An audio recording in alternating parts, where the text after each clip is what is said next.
I get to do so many amazing and strange things because of skateboarding, but I really never ever thought it would bring me to Africa, let alone Ethiopia.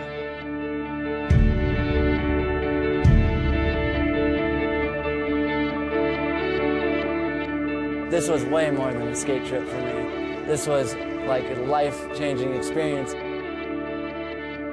This is a story that has been in the making for years now. In these areas, in a lot of third world countries, water is the source to life. This has always been our dream, to build and repair water wells and give back.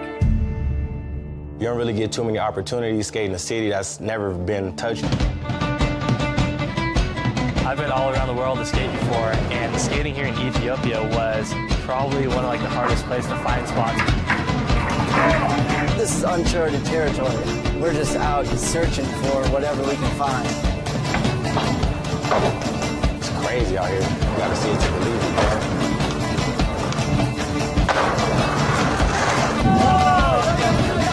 A few times I just pulled Jaws aside and I was like, look at what's happening right now. We're skating a spot in Addis Ababa, Ethiopia. My name is Israel Lejeni. I'm from Ethiopia, Addis Ababa. I started Megabi skate. Izzy is one amazing human being, that's for sure. He literally brought skateboarding to this community. In Izzy's wildest dreams, he was not going to have a concrete halfway at his facility.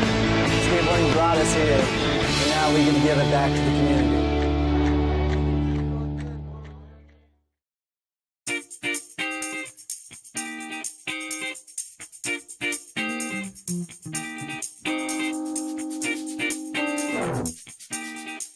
Usually when we go on a skate trip, we have a tour guide that gives us spots and stuff. But out here, this is uncharted territory. We're just out searching for whatever we can find. All the spots out here are pretty crusty. No ride up, no landing. Something's wrong with it. But we managed to find a few things. The very first thing we skated here was on the way to Izzy's, and we were almost there. And it was this bridge rail, super sketchy, probably like a 60-foot drop into this creek below. I thought everyone was completely joking. And then the car stopped and everyone jumped out and a session ensued.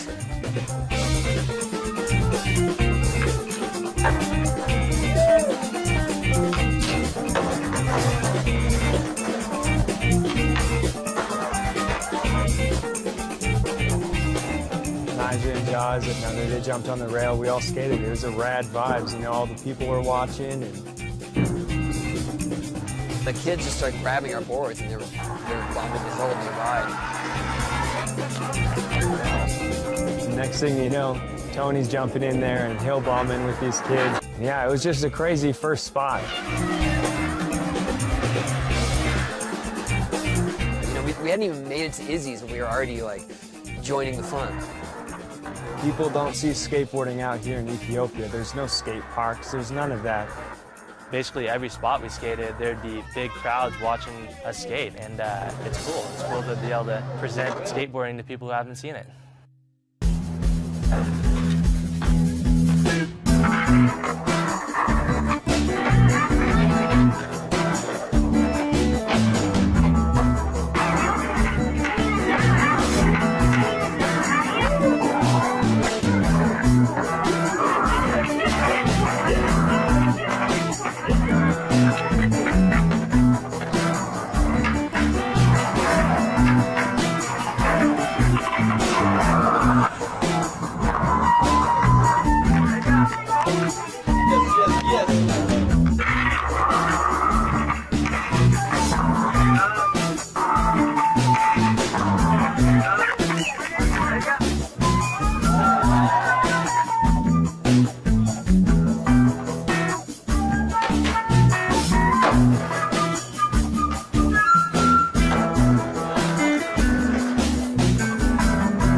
There's a few skate spots that we've seen that actually were skatable. They had marble ground that was super slippery.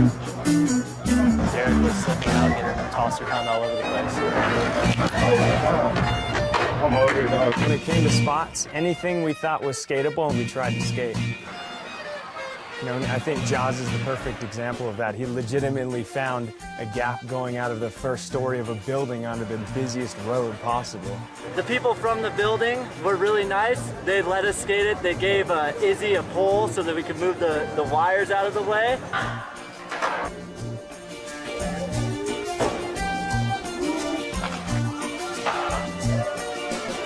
I ollied it, and I ended up trying kickflip melon on it.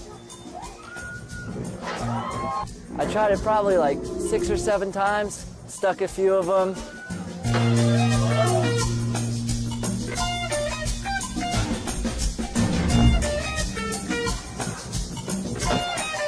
It got to the point where 2 police officers show up and one has an AK-47.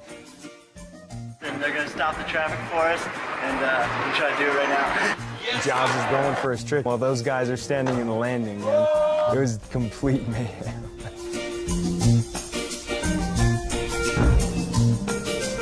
We got kicked out because apparently the president might be driving on this road.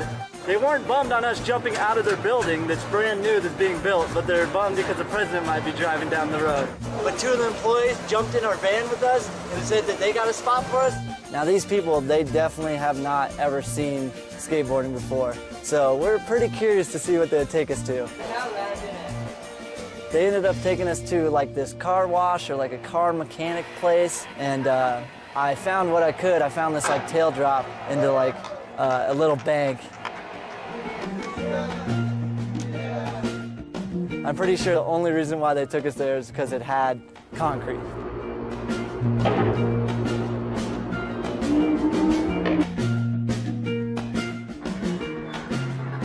The craziest thing about going out and finding street spots is that you go and ask permission and get it pretty much every time. Which you never see happen back home at all. And the only caveat with skating or shooting the skating was don't point the cameras toward the palace or don't point the cameras toward the embassy. But go ahead and skate all these handrails and whatever the hell you want to do while we sit here with our AKs watching you.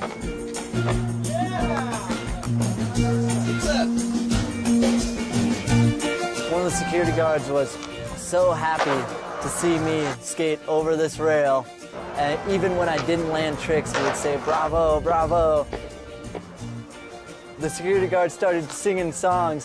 Give up, stand up, don't give up the fight. Like while I'm trying the trick, and I'm like, oh, I gotta do it for these guys. And I ended up landing it. The security guard was so hyped, he came and grabbed me and put me on his shoulders. I don't even know who was more hyped. And that was one of the coolest things of the trip.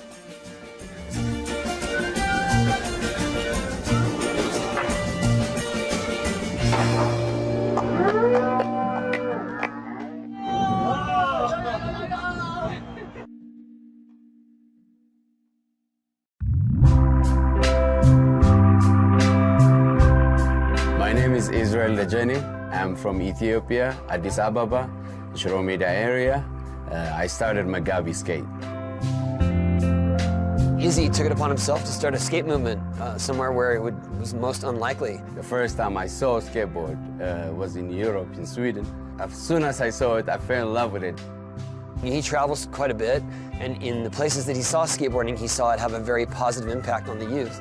You know, a lot of kids don't have much opportunity here, and so as soon as he found skateboarding, he wanted to bring it to his community and show all the kids. He thought if they could provide them an outlet like that, you know, something positive, something artistic, something active. You know, we had one skateboard, and like, 30 of the kids are just like lining up. He started collecting skateboards, and he built some crude ramps. The amount of kids that are in his neighborhood that he's supporting and keeping under his wing is insane. We have between the age from 4 to 21 years old kids, boys and girls. Some of the kids doesn't have families, and then they basically just come and live from house to house. Yeah, this neighborhood is, it's really tough. As soon as you get out of the door, you don't see like things that inspires you, especially as a kid. But we have each other. We love each other, and then, you know, that is the richest thing that you can have. The idea behind the Dream Big stage is to give a space and a place for the kids to be who they want to be tomorrow, today. So like all the kids stand on that stage and acting whatever they want to become. And I think that's so positive for the kids, because if you dream big, you can do big things, you know? With Megabi Skate, we created an atmosphere where the kids can come as a safe place. They can excel their talents, they can excel their skills of skateboarding. It's a spot where they can come and feel like, you know, I got a family here. Skateboarding, it's beyond riding the board. It just became a solution for them.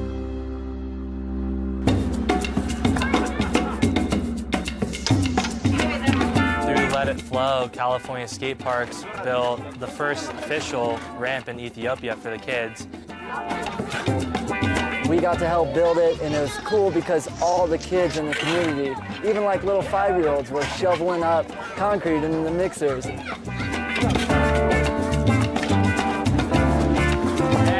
then Izzy's dad, too, was there. I don't know how old he is, but he's an old man for sure. So it's old man to little kids just helping. In Izzy's wildest dreams, he was not going to have a concrete half pipe at his facility. Izzy basically threw an event for us that included dancing and speeches and thank yous and gifts. It was also the unveiling of the first concrete half pipe. We kind of like put on a little demo for them, but all the kids were skating with us too.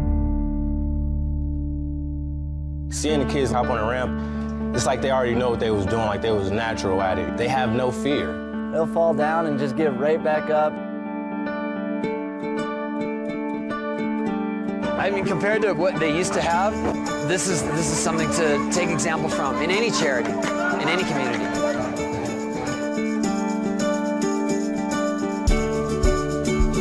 My favorite part of the day was seeing everyone dancing on stage together, because that was the celebration. That was the true connection. We were all just up there dancing together. I was dancing and I don't dance, as is obvious from the video of me trying to dance. It was just one united, big, happy, joyous event. I've never felt so many good vibes in one place before. It was incredible to be part of that joy. I want to thank everyone who came here and part of this. That means a lot for us. What I would hope for the skaters to learn from this trip is just to make a positive impact for the brothers and sisters. I think this trip was transformative in the sense of how we view the world and what we take for granted. The number one thing that matters most is family and friends. It was inspirational all around. It was inspirational to see the work of Let It Flow. It was inspirational to see the work of Izzy and to participate with the kids. I'll never forget it. I mean, this is so meaningful in so many different ways. It's cool in Ethiopia because the general vibe of people is just love and compassion and hospitality. These people are just amazing people. It makes you think, what are we doing in America? Why don't we have as much love and compassion as these people? Why do we care so much about materialistic stuff? Through skateboarding, we were able to make this trip happen and give back to kids in so many ways. I want to thank Izzy for helping make this trip happen. I want to thank Asphalt for helping out. I want to thank California Skate Parks for building an awesome ramp for the kids. And most of all, I want to thank all the awesome people of Ethiopia. Our goal coming out here was to change lives, but we didn't realize how much it was going to change our lives. This has been an